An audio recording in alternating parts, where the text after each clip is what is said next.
अमृता के गरे तिमीले यस्तो काम आज बारीमा हो गम्बुट लाएर ल हिँड हिँड भयो अब घाम छिप्यो हिँड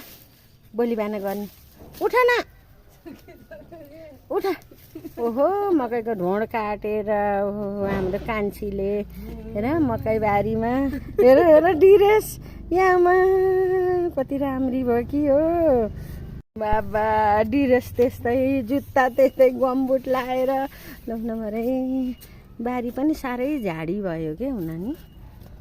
मकै यो बाटो सबै सफा गरे हो बाबा रमाइलो भएछ त केटी ए भिन्डी पनि फलेछ खै अलि यता भिन्डी फलेछ त्यो कैँची लिएर आएर चटचट काटेको भए हुन्थ्यो हेर मकै पनि सुकेछ नानी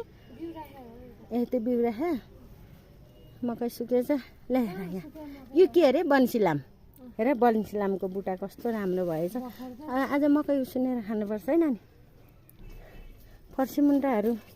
कस्तो राम्रो भएर रहेछ सोमबारलाई फर्सीको मुन्टा ल कस्तो राम्रो भएछ ल यो के अरे यसको नाम यो चाहिँ गोरास पान भन्छन् चटनी बनाएर खाने हाम्रो आमाको र मेरो कान्छी बुहारीको पौरख छ घरमा म केही गर्न भ्याउँदिनँ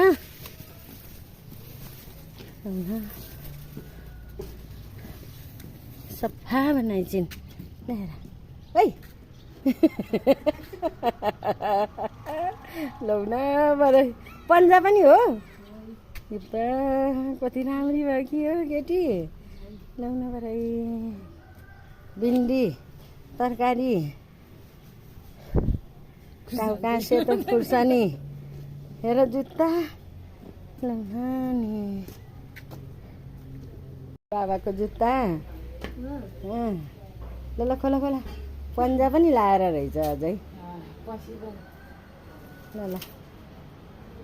राम्रो काम गरिछौ आज घरमा बसेर होइन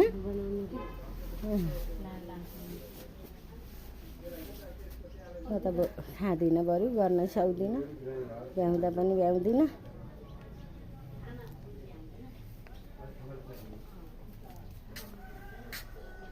कति राम्रो भएको छ मेरो यहाँ